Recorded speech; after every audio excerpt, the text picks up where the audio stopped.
It was a hot day in the outback of Australia.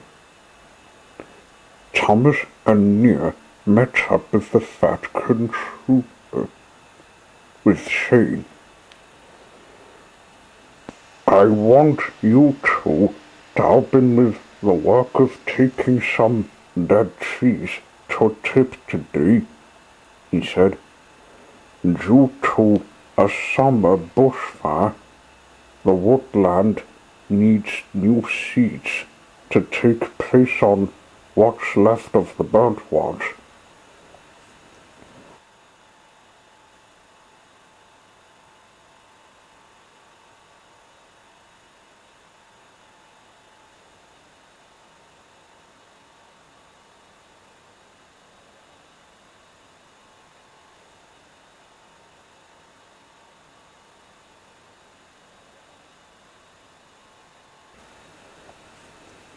"That's right, mates.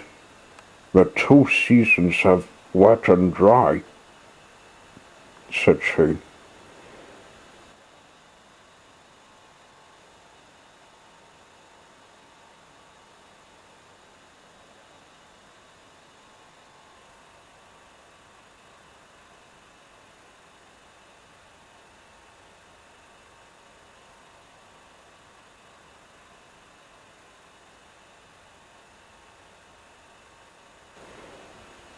"Is it the same as where I live in Africa?" asked Nia. "I never had bushfires that hit it." "Tropical, you mean? Well, it is the same, except for burnt-out trunks," said Shane.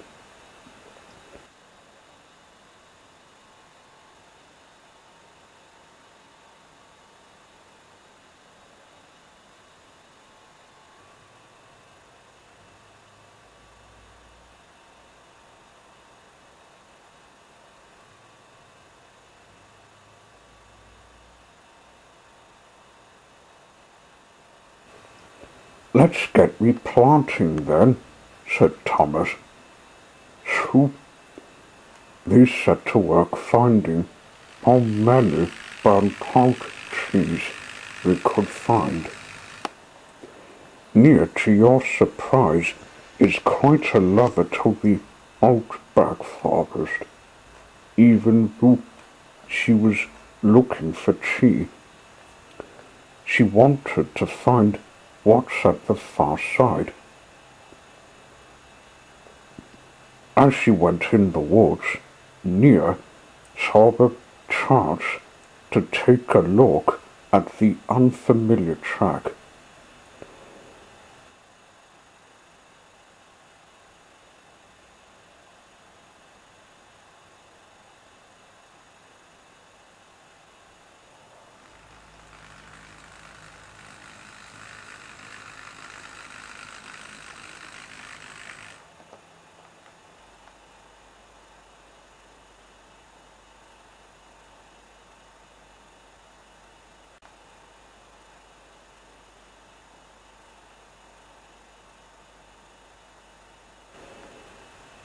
"Where do you think you're going, Nia?" asked Thomas. "I'm wanting a look in this line. No one's used it," said Nia.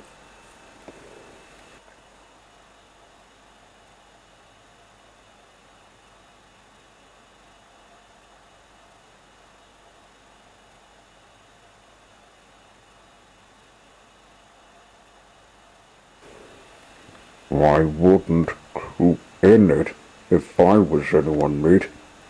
Some whistle sounded, and it scared the daylights out of me," said Shane.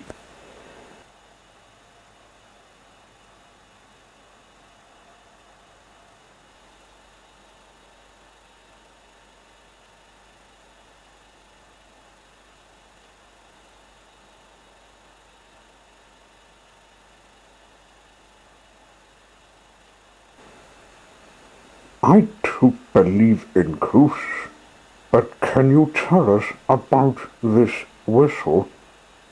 asked Thomas.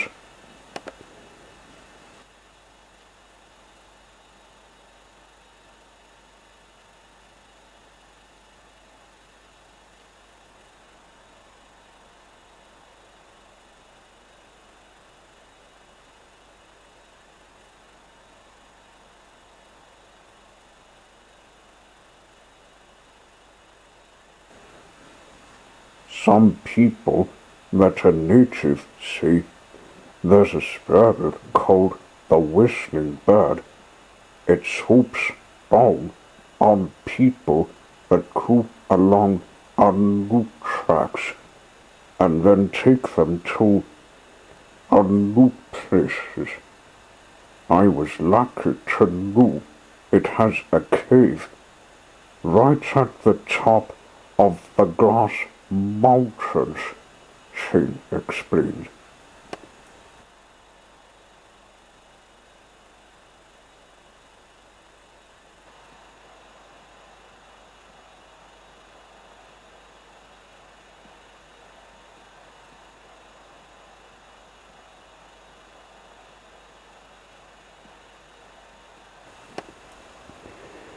Well, with your permission, I might have a look at the line. I'm bound to find birchies.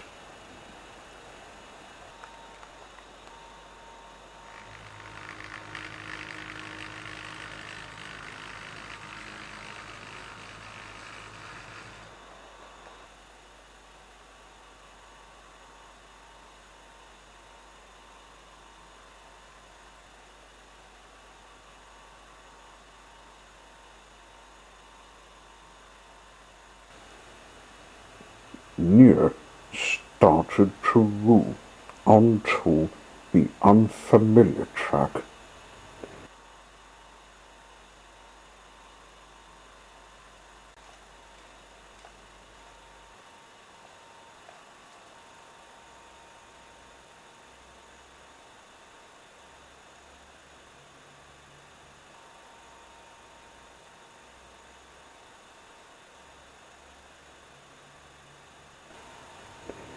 As she moved, she could see the Glass Mountains on the other side of the wood. We swooped our engines haven't heard about its existence for us. But where's this Whistling Bird spirit? Maybe if I climb up the Glass Mountains, I can find out by looking in the cave, he thought, not believing this story would be true.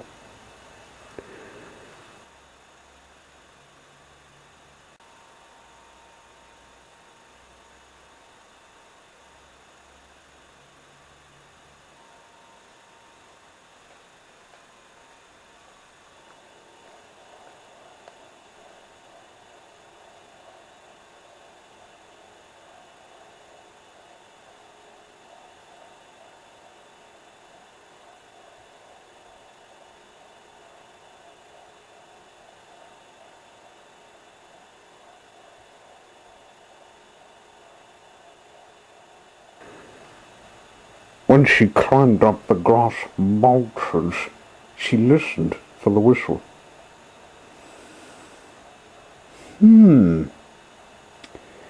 I don't see it swooping. All I can see is what I'm to take back, he said.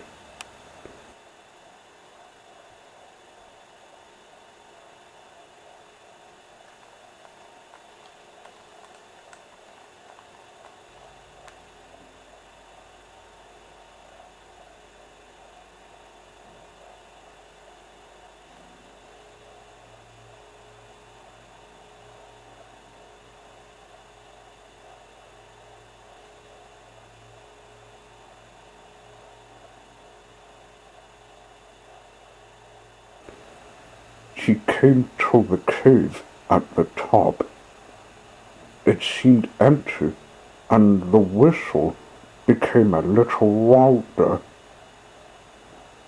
It's best we rest her, near. The wind's beginning to cool strong, said the driver. The track was stable enough, driver, said Near. Oh, it's a one-lane track.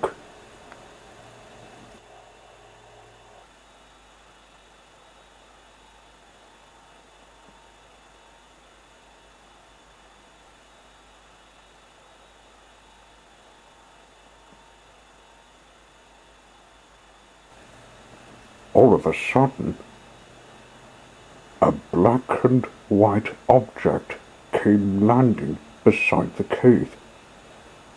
It was a heron. For once, Near didn't know this was a bird since her nerves in Africa. Hello. You must be the one that made that whistling noise, said Near. Oh, what's this machine? Cried the heron in fright. Take it easy. I'm Near, and I'm a steam train from Africa, and I never hurt any animal, said Near. Thomas and Shane are the same. We collect burnt cheese. Hearing this, the heron calmed for a minute. I never see machines like yourself who live ones on roots. And I didn't introduce myself. I'm Whistler from a quarry in England, meeting new friends from Farthing Wood, said the heron. Oh, well, what are you doing here in Australia? Asked Near. I flew her from White Deer Park. That's where I live, and how you ask about me is I have a hole on my wing, shot from some shooters, mistaking me for a pheasant. You're still alive, though. Anyway, you might come with me. You must have come up from the bushfire. Oh, I can't. It has the work of sifting the burnt cheese, and we stood out of the way to not get hurt. Oh yes, I forgot the burnt ones I came upon. Near took the cheese away and went back to the others.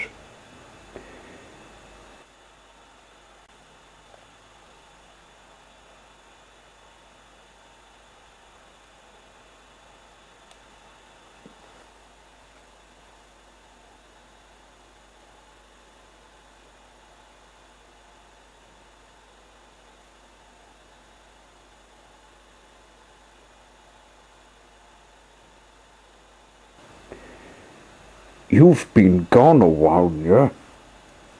Where have you been? Said Thomas. Finding a heron called Whistler, Thomas. He's the one who made the whistle noise. Near took them, started on her discovery. We don't see herons often in Australia, said Shane. And yeah, we need to work without the animals in the way.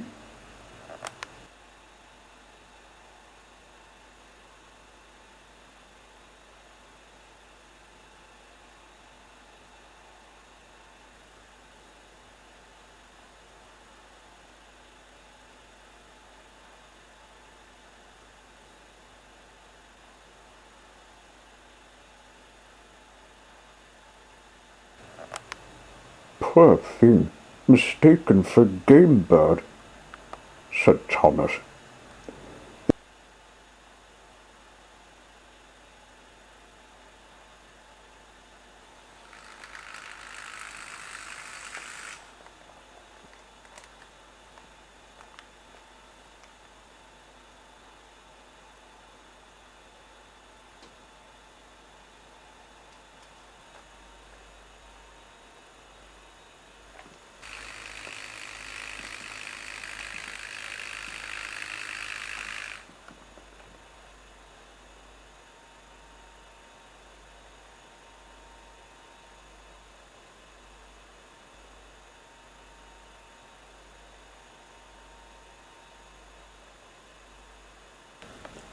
He took the bird cheese to the tip, then came back to put some seeds in where the trunks and roots were planted.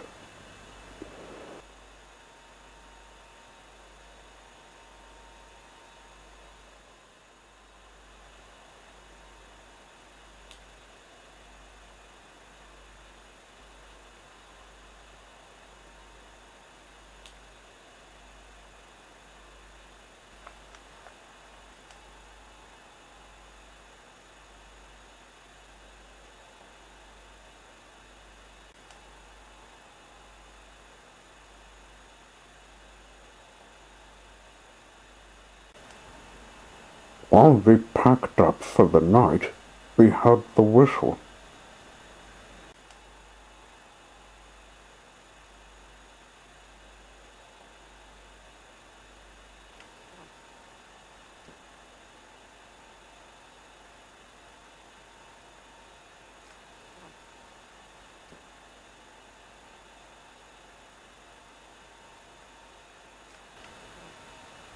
That's who spooked Shane. He doesn't look scary to me, said Thomas. He's never seen from you since we met in Africa, said Ned. He has flew a long way from White Park, said Shane.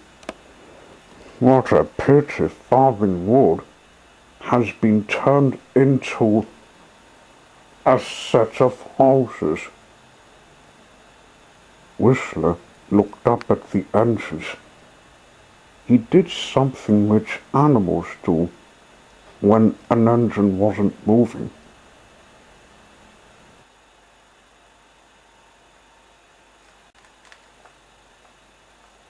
Oi!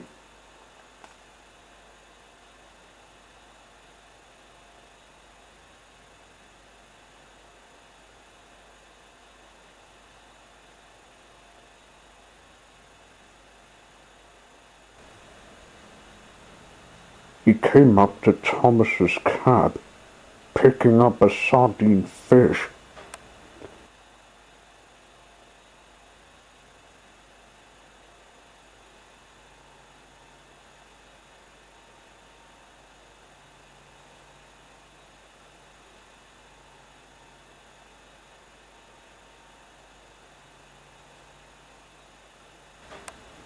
Do forgive me, I was hungry after a long flight from White Park. Yes, I kind of was not wanting to feed wild animals.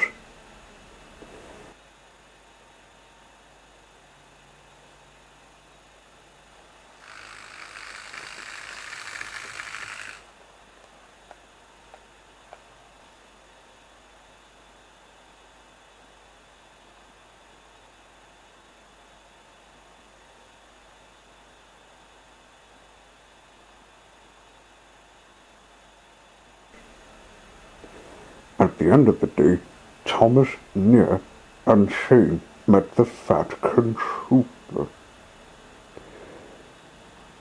We just met a heron when we worked on the burnt cheese, sir, said Thomas. He was the one that Shane thought was the whistling bird.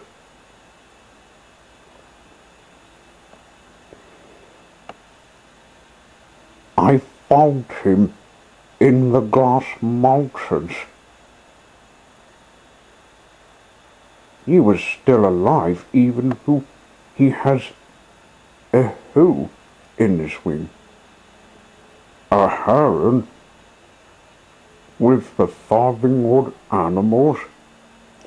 I remember went to park and saw the same bird. It seems he was wanting to know what Australia was like while you carried away the bad cheese, said the Vatican trooper. It's been sorted the job, mate, sir. "We put in seats to recoup the woods," said she. "We might tell the fence back in Tasman's Hoopdall about Whistler. I need it for my barge line."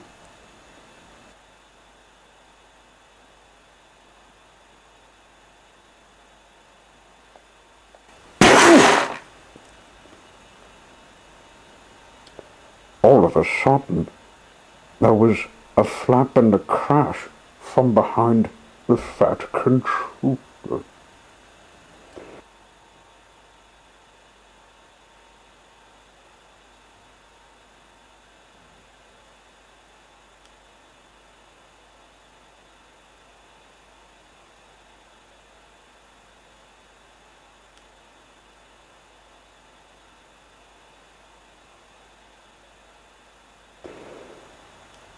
"Sorry, I didn't land properly," said Whistler. Envy had to laugh. The Vatican trooper didn't find it funny.